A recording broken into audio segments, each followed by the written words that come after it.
On a Sunday morning, soft October sunlight filtered through the quiet residential streets of Edina. The red maple leaves swayed in the front yard, and a neighbor's dog's distant barking pleasantly broke the morning silence.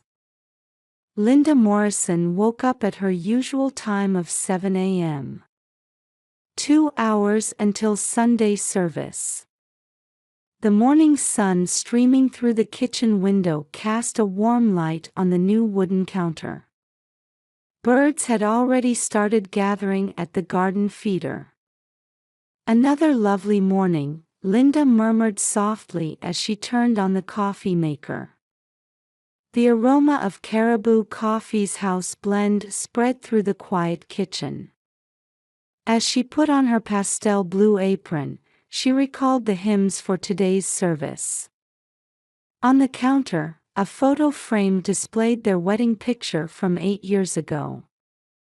Thomas, dressed in a white tuxedo, gazed at Linda with a happy smile. Next to it, his death certificate from last year sat unobtrusively. Sometimes the contrast made her heart ache, but Linda had overcome it through the power of faith. While brewing coffee, Linda vividly remembered their wedding day from 8 years ago. They first met at Christ Presbyterian Church 10 years ago while volunteering for Sunday school. Linda was captivated by how he taught the children about the Bible. As a rising young manager at a real estate development company, he was also trusted as a church deacon. Their relationship began with casual conversations during the after-service coffee hour. "God brought us together," she thought at the time. At their wedding, the church choir sang beautiful hymns, and the pastor blessed their new beginning.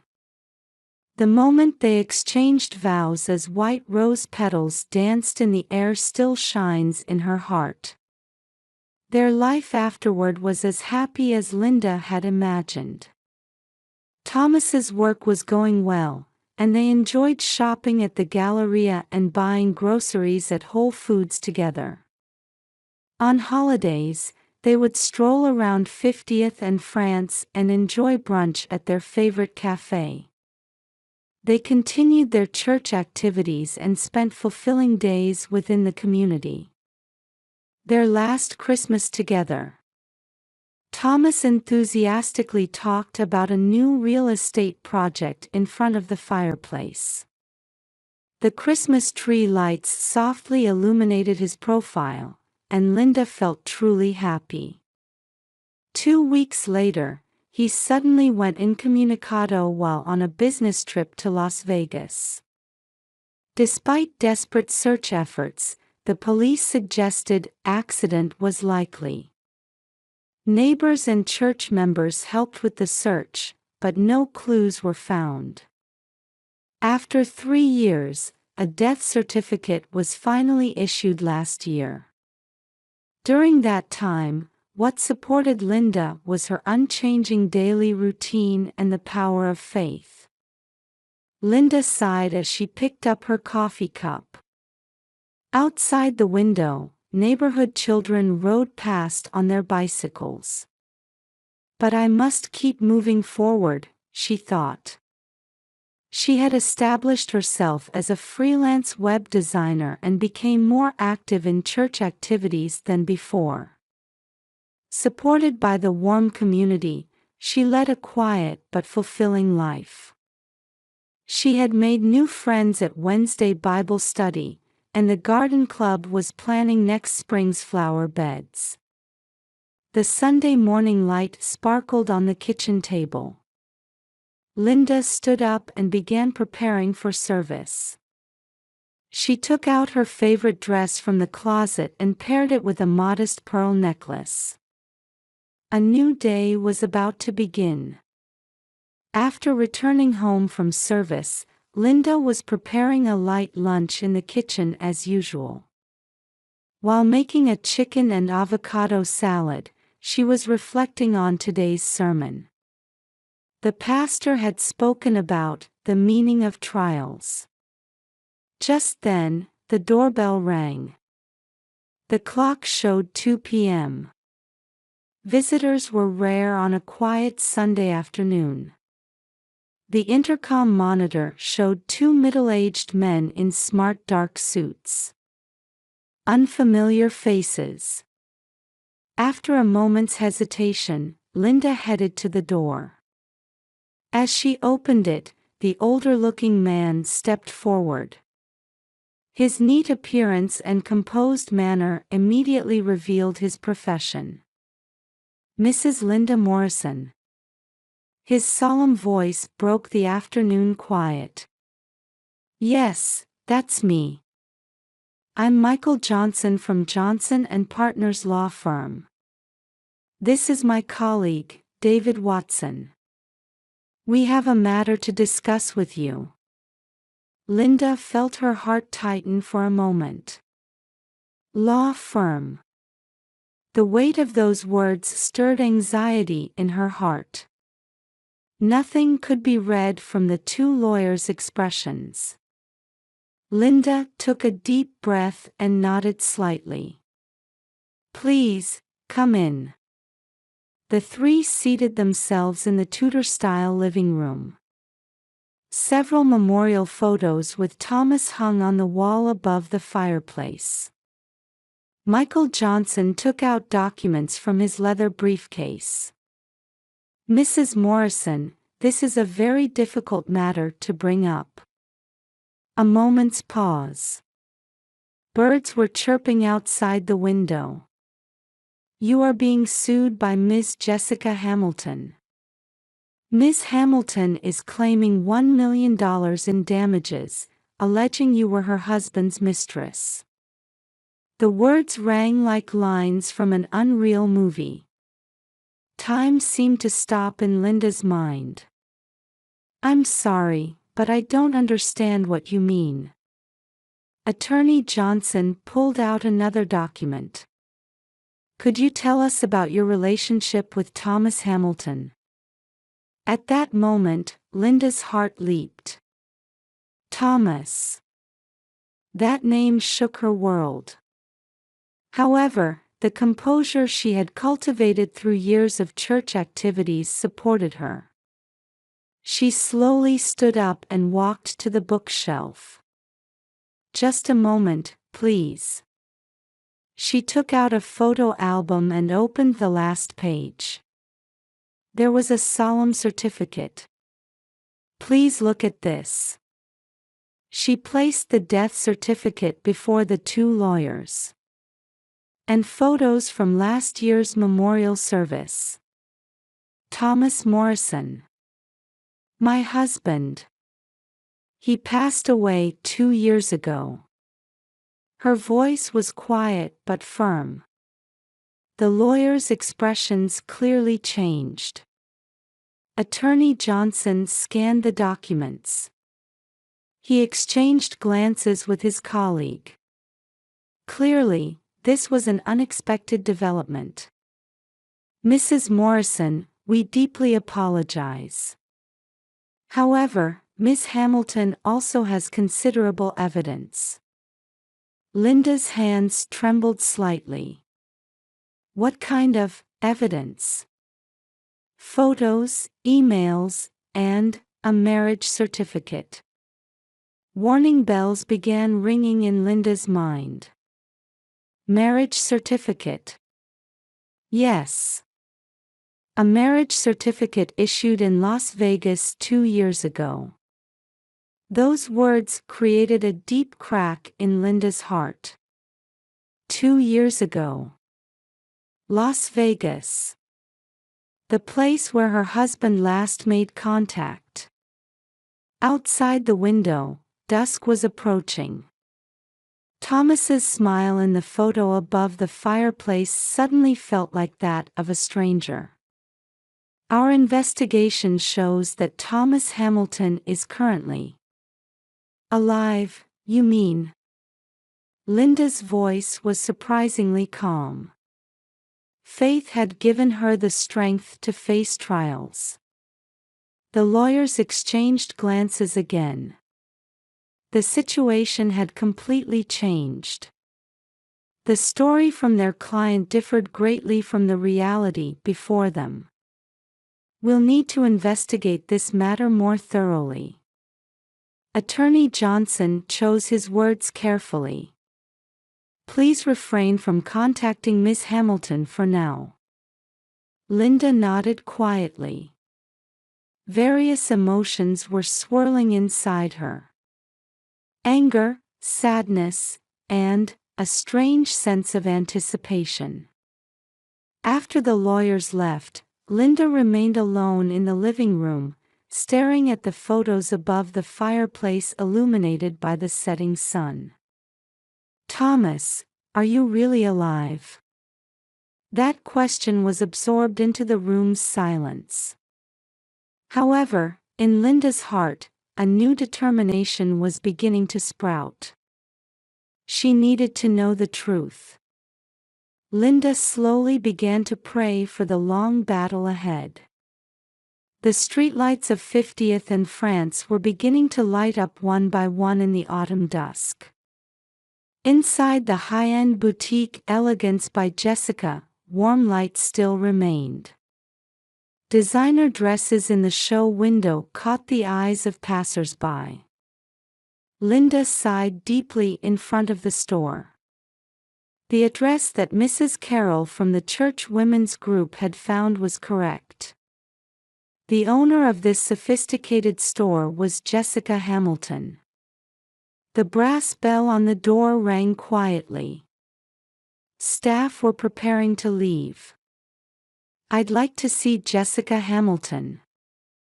A dignified voice responded from behind the counter. "That's me. But we're closing." At that moment, Jessica's eyes caught Linda's figure. A moment of silence. "You." "I'm Linda Morrison." A freezing tension dominated the store. Jessica straightened her back and signaled to her staff. "Sarah, you can go home." After the young staff member left, the two women faced each other. Jessica was 37, exuding elegance in a black dress, though her gaze mixed anger and sadness. "You've got nerve coming here."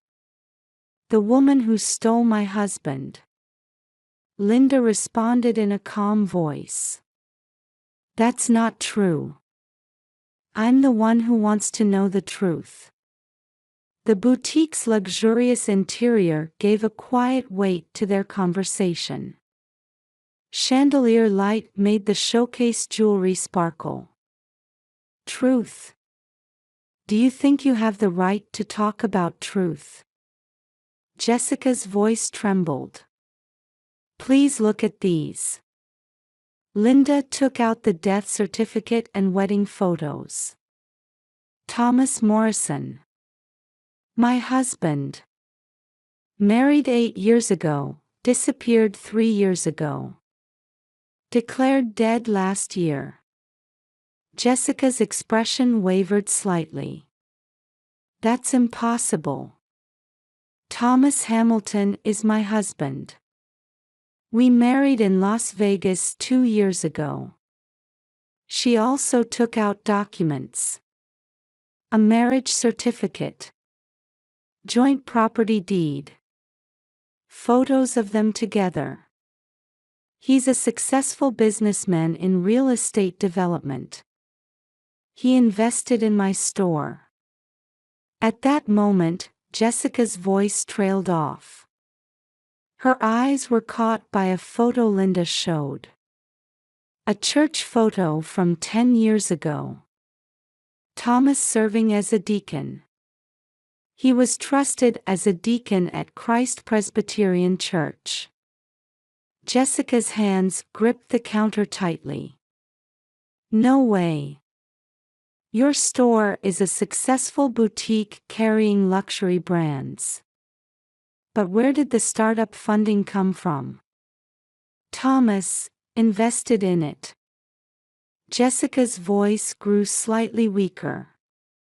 My husband was a real estate company sales manager.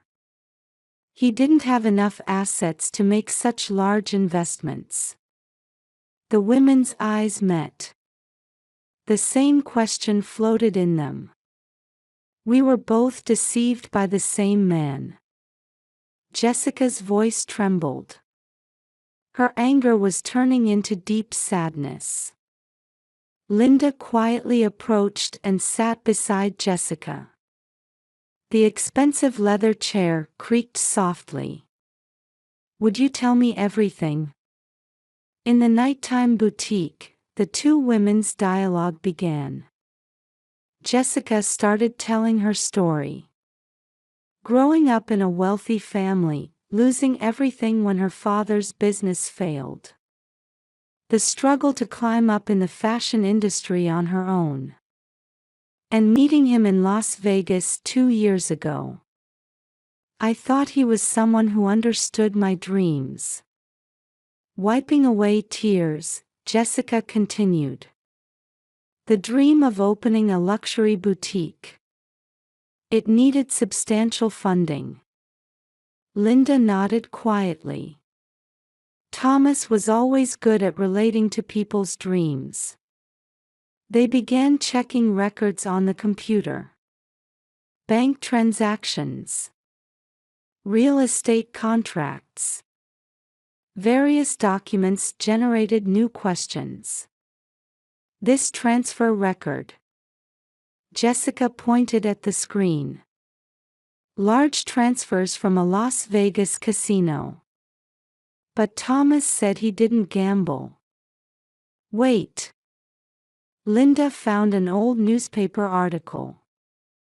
A fraud case involving a VIP room dealer in Las Vegas 3 years ago. The article mentioned a young female dealer's name. Carol Smith. Age 28. This photo. Jessica gasped. The person with him is. In the blurry security camera footage, familiar male and young female figures. We need to investigate. Linda's voice was filled with determination. This might not just be about us. The clock already showed 9 p.m. Their shadows stretched long in the store lit by streetlights. Let's talk to the police. Jessica stood up. But before that, she turned to Linda. Tears glistened in her eyes. Let me apologize. Linda quietly shook her head. No apology needed. We're both victims, and now we're allies. The sound of locking the boutique echoed in the quiet night street. The two women walked together, shoulders close. I'll contact my lawyer tomorrow, Jessica said. And about this casino woman? Yes. But tonight. Linda pointed to Caribou Coffee across the street. Shall we talk? About us.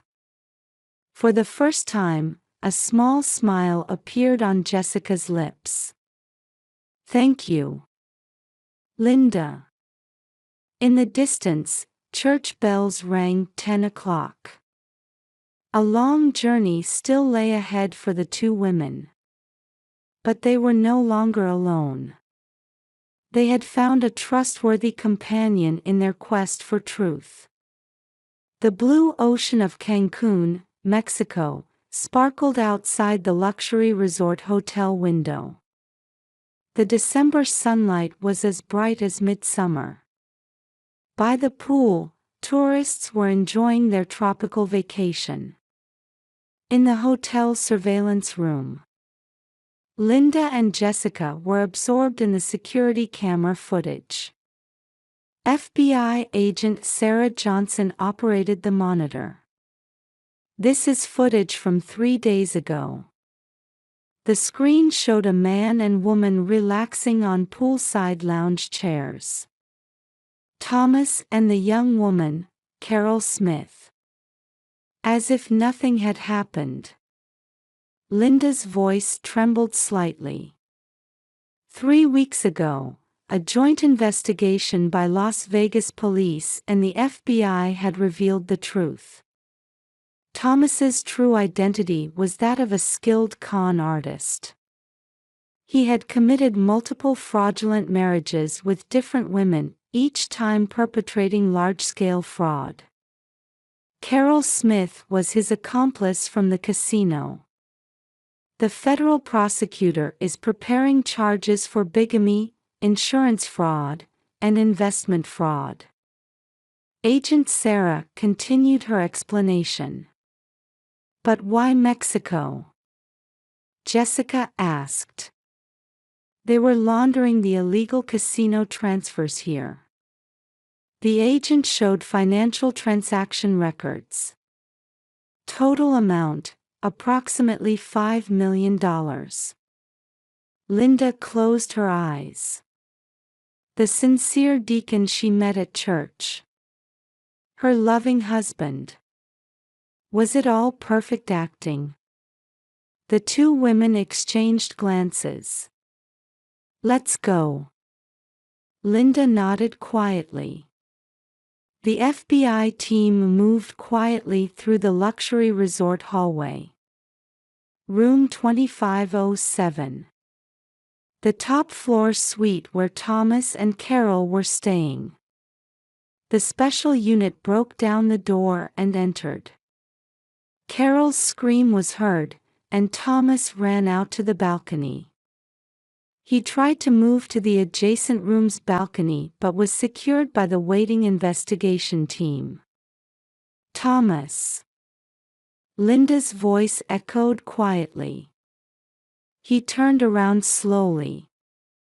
The woman who had loved him for 8 years.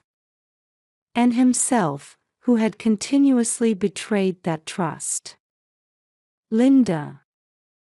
That voice no longer held its former warmth. Why? A simple question. But that single word contained 8 years of feelings. Thomas showed a bitter smile. You wouldn't understand. That life at church, it was suffocating. But you were a deacon. Acting. It was all part of the plan. If you play the role of a trusted person, no one doubts you. At that moment, the last hope in Linda's heart vanished. The man she had loved had never truly existed. God was never in your heart. Her voice was closer to pity than sadness. In the next room, Carol was also being arrested. In the hallway, hotel staff and guests were curiously watching the scene. The tropical sunlight turned the arrest into a surreal scene. In the interrogation room, Thomas began to tell everything. The first fraud was 10 years ago. He scammed investment money from a wealthy widow he met at church. That success derailed his life. He continued deceiving women and committing marriage fraud. His position as a church deacon served as a perfect shield of credibility. Meeting Carol in Las Vegas, he became involved in casino money laundering. But his greed knew no bounds. It was all to pay back debts. He continued his confession, covering his face with both hands. But once I started, I couldn't stop. Linda and Jessica were listening to that confession. It's over. Jessica whispered. Yes. But this is a new beginning. Linda answered quietly. Church bells rang in the evening Cancun streets. Linda stood on the hotel terrace. Are you okay? Jessica gently placed a hand on her shoulder. Linda smiled. Maybe this was God's guidance too. What do you mean? If this hadn't happened, I wouldn't have met you, or known the truth. The two women stood facing the sunset. They looked like they were taking steps toward a new life. In the distance, waves could be heard. Truth can be cruel sometimes, but knowing it makes people stronger. And new bonds are formed. Let's go home, Linda said. Everyone at church is waiting. The tropical dusk gently embraced their new journey. At the Minnesota Federal District Court, winter sunlight streamed into the solemn courtroom. I will now pronounce sentence on the defendant, Thomas Morrison. The judge's voice echoed through the silent courtroom. Linda closed her eyes quietly next to Jessica. 15 years imprisonment. 5 years probation. Full restitution of damages ordered. The gavel sound resonated through the courtroom. Thomas, in an orange prison uniform, hung his head. No trace remained of the neat businessman he once was. The defendant is given an opportunity to apologize to the victims. Thomas slowly stood up. All eyes in the courtroom focused on him. Linda, Jessica, and all those I hurt. His voice trembled slightly. I deeply regret my actions. I trampled on your trust, your love, and your lives. Linda opened her eyes quietly. The last words from the man she had spent 8 years with. Especially Linda. I exploited your pure faith. That may have been my greatest sin. The winter light in the courtroom caught Thomas's tears for a moment. My sins are beyond redemption now. I only hope that during my time in prison, I might have a chance to reform myself. His words trailed off. The guards led him away. That would be the last time Linda would see Thomas. Outside the courtroom, people from Christ Presbyterian Church were waiting. Mrs. Carroll gently embraced Linda. You did well. Church members warmly surrounded the two women. Among them were other victims of Thomas. New bonds had formed through the trial. Linda spoke quietly. Thank you all for your support. Jessica spoke up cheerfully. Let's talk about our new project. It was a plan to establish an NPO to support victims. An organization to support victims of fraud and psychological abuse. Based at the church, it would provide counseling and legal support. Trust and Hope. What a lovely name. Mrs. Carroll smiled. New hope for those who have lost trust. Linda's eyes were shining. That's what we learned from this trial. In the evening, snow began falling in Edina. The streetlights of 50th and France gently illuminated the snowflakes. Linda and Jessica were discussing future plans inside Elegance by Jessica. They would provide a corner of the boutique as a consultation space for the NPO. I want to direct my web design work more toward social contribution too, Linda said. I'd like to create an information site for victims. I wonder if I can do something through fashion too. Jessica pondered.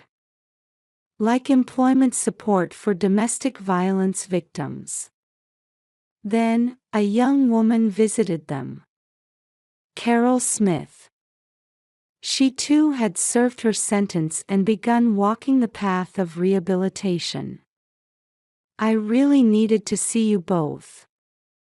Carol's voice trembled. I'm glad you came. Linda smiled kindly. I want to help somehow too. Determination showed in Carol's eyes. Using my Las Vegas experience to support people with gambling addiction.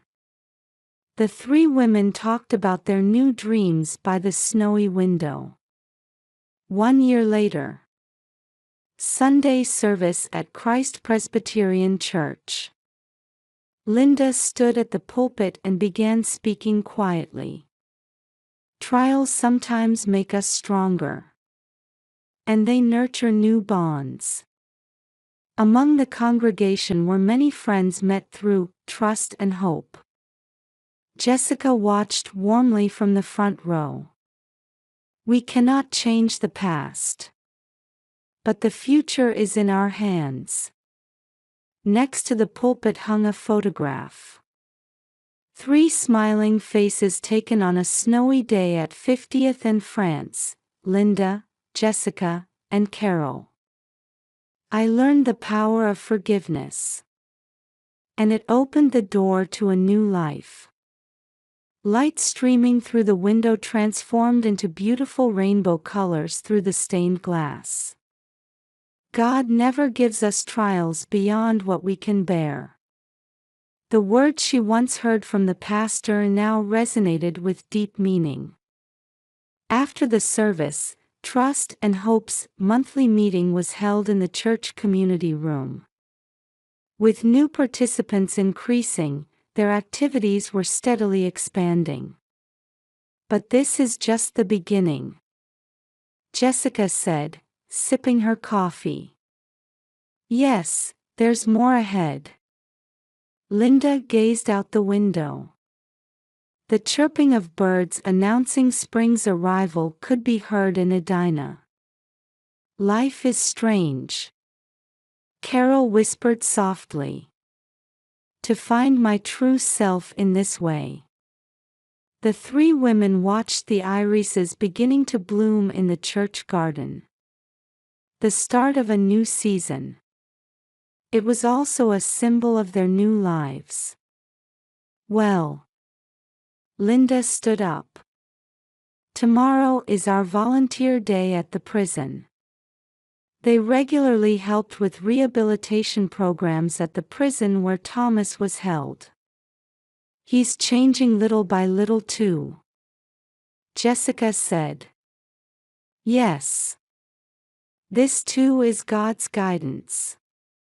There was no longer any sadness in Linda's voice. Church bells rang in the garden.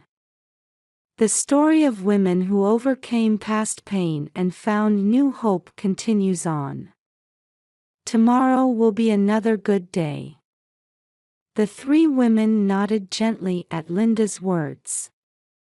Outside the window, spring sunlight warmly embraced the streets of Edina.